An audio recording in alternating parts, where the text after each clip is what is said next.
So now, we have a problem.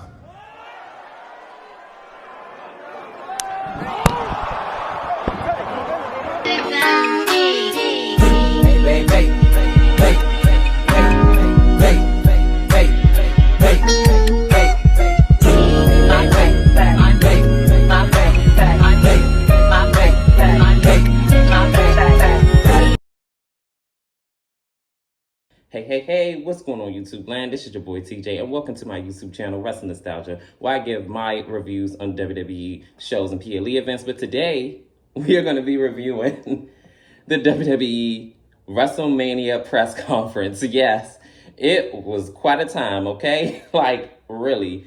So let's just go ahead and get into it. We open up with, everybody coming in like Cody, Seth, The Rock, Roman, everybody, like trying to get everybody hyped and things like that. They actually had a great compilation video of like the history of WrestleMania and like back in 1985, I believe, or 84, like the start of it into now and how everything culminated, like greatest moments and everything like that. I actually thought I dig it. Like I loved like how everything was put together and everything like that, and then showing like back then, like they were using cassette tapes and stuff like that. I know this generation's not gonna know about that, but anywho's they open up with the commentary team, CM Punk, Big E, Pat McAfee, and Michael Cole, and basically they're all getting like all the fans hyped. They're asking like what should Cody do and everything like that to get everybody's point of view and who is Roman gonna pick, and they all said that it's gonna be The Rock more than likely, to try to see who's gonna be, basically sit at the head of the table and all that. Byron Saxton has an interview with Paul Heyman, and basically he asks what is the mood for Roman, what mood is Roman in after all of this, everything that went down and things like that. And he says, what's Roman's move? Roman's move's been the same way as any other WrestleMania. And until he is beaten, and everything is going to remain the same. He's going to be still champion at the end of this and everything like that. And then he just kept going and on mocking Paul Heyman mocking Byron Saxton about mood. What's the mood? Oh, Tribal Chief, what's your mood, huh? What's your mood? And he's like, all right, let's go ahead and take it back to the commentary team. So they all are asking basically, okay, who is Roman going to pick for his WrestleMania opponent? Of course, everybody says The Rock. So moving on from that, Triple H comes out and basically gets the crowd hype for WrestleMania. He's saying we're going to WrestleMania 40. Are you ready for it? And things like that. And, basically he's talking about like how WrestleMania came to be and, changed the game and like everything like that basically, and how WrestleMania came to be and changed the industry altogether, how they had crossover appeal and got everybody in basically that were like in music and different spearheads in the industry as far as like Hollywood elites coming in basically to help promote WrestleMania, things like that. And they still kind of carry on those traditions now. And yeah, like we're gonna see how everything works out like at WrestleMania. I'm actually ready for it.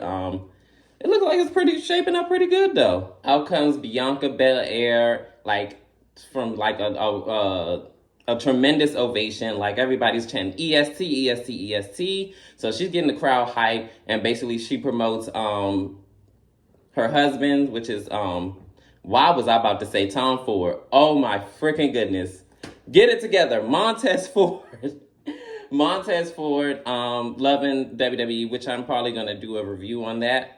I need to get back into watching that because it actually was pretty good. So if you haven't watched it on Hulu, definitely watch it. Check it out. Like, love Bianca. So she basically promoting that, and she said how she came in the game and only 3 years strong right now, but as far as like on the main roster anyway, because she's been in WWE since like 2015, 2016.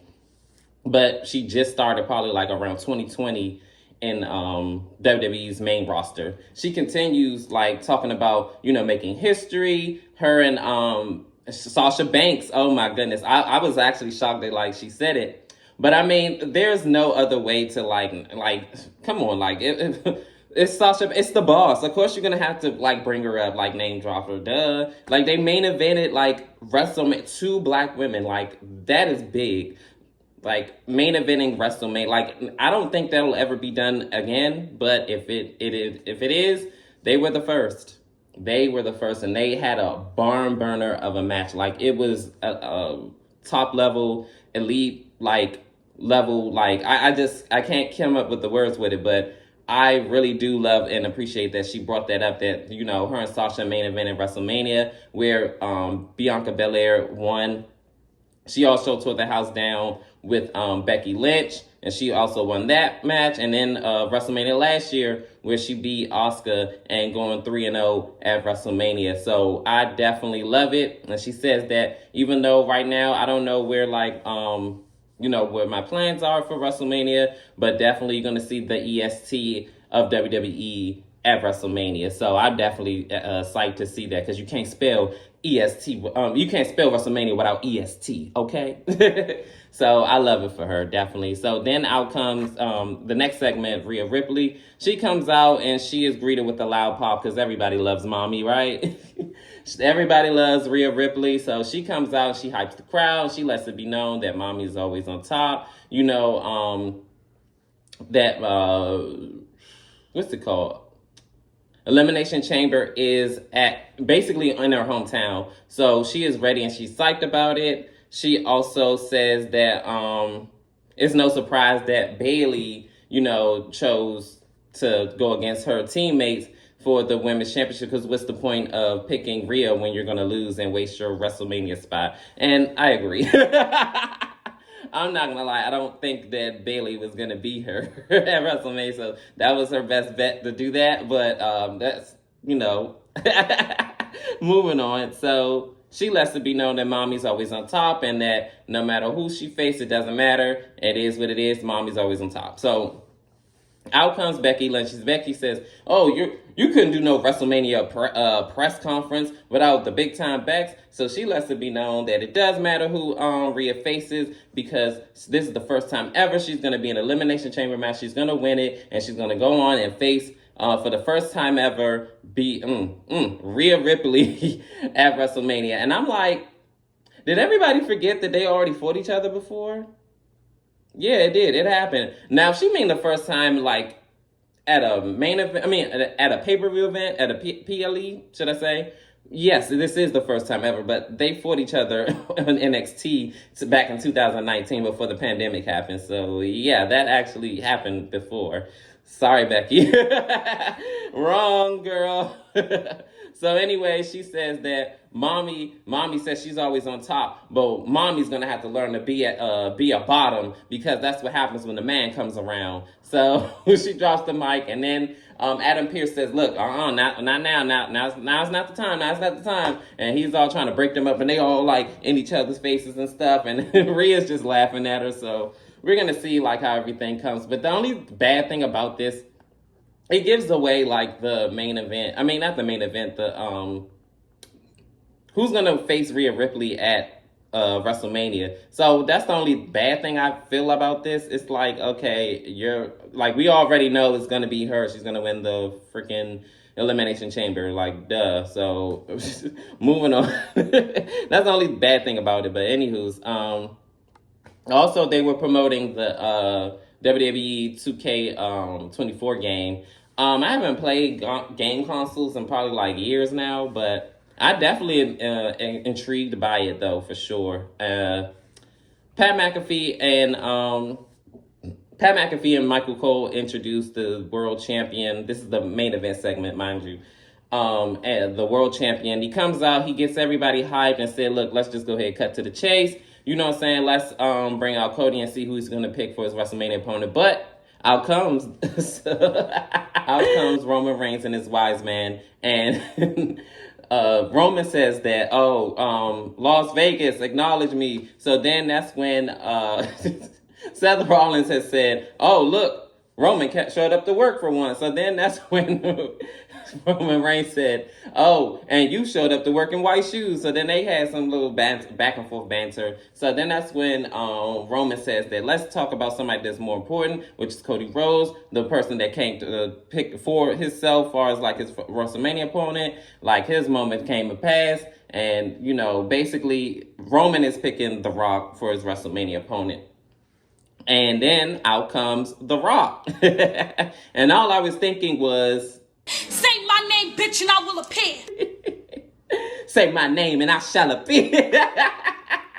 Yo, for those that know, they know what I'm referring to. But anywho's, The Rock asks the audience basically, do you think that the tribal chief is going to beat The Rock at WrestleMania, or do you think vice versa? Or do you think that basically the main event, this will be the biggest main event in WWE history? The fans are kind of split. Some saying Rocky sucks. Some of them are, you know, cheering for Rock and they're happy to see him. And then they're kind of like not, and things like that. I'm going to be honest. I kind of really was looking forward to seeing The Rock and Roman at WrestleMania, but the fans, I mean, like I understand like the disagreements with like the switcheroo and having The Rock and Roman, because it's like the timing of it was like messed up because Cody did win the Royal Rumble. So it's like, why have the man win the Royal Rumble just to give it to somebody else? So it's just the way that it was done. It was kind of in poor taste, and it was very poorly executed if they were trying to make The Rock look like a good guy or whatever.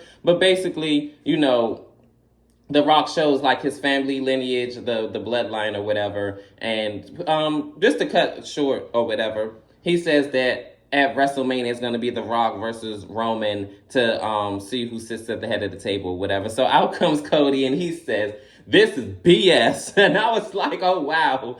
He said, what does it matter who sits at the head of the table when neither one of you have been doing the cooking for 2 years? They go back and forth. It was like a whole lot of going on. So basically, Cody and Roman had got into it, and he was like, since you want to talk about families, because, let me not skip this part though. Roman says that you're irrelevant just like your daddy. Nobody cares about your story, finishing your story. Like, I'm finished with you. You were just a chapter in my book. You're irrelevant just like your daddy. So then he says, since you want to bring up daddies, since you want to bring up families, if your grandfather, which is his grandfather, was alive, he'd be ashamed of you. So The Rock stepped up and he said, oh, so you talking about families? He said, so if you talking about his family, you talking about my family too. You talking about his ancestors, you talking about my ancestors. And guess what? I got a problem. Bow! And then all chaos just broke loose. All these men were trying to like get at each other. The Rock just like, man, I did what I did and what? Standing on business. I'm standing on business. So he is like standing firm on what he said, and you know, everybody was trying to get at him. The Rock, I don't know if anybody peeped this because the camera kind of panned over more so towards Cody, but like The Rock pushes Seth as well, and it was just so crazy like how everything was going down. So after all the chaos and everything like that, they're trying to cool the men away and pull them away, cool them down and stuff like that. So then that's when The Rock and Seth had got into it. And he said, just because you're board of director doesn't mean that you could do what you want to do. So then he said, I can and I did. I said, The Rock said, I can and I did. And we do what we want to do. He said, don't talk about my family. You run your mouth, you're going to get punched in it. I said, ooh. Y'all done see, this is the monster that y'all created now. That's what y'all get, fans. So don't say nothing. You want to heal Rock, now you got him. It was just so crazy like how everything went down. And I remember also in like this was like backstage or whatever, they were asking like Triple H about like the situation and how like everything went down and this, that, and the third. So before he can really get like anything out, The Rock and Triple H had like a face off. And then he said, yeah, you need to get them under control, because if they don't, they want to talk about families and stuff. I'm gonna handle it. And I was like, oh, okay. Alpha male has spoken. So we're gonna see like where this all leads to. This was the WWE WrestleMania Press. Let me know, comment down below, what did you think about it? I ain't gonna lie, I was thoroughly entertained. This is a lot, like that slap, when he slapped Cody, I was like, oh my goodness. He just, bow, I was like, Whoo! I couldn't believe it. It went down. But definitely comment down below. Let me know, how do you feel about the WWE press conference. And peace. TJ, I'm out. You're so pretty. Baby,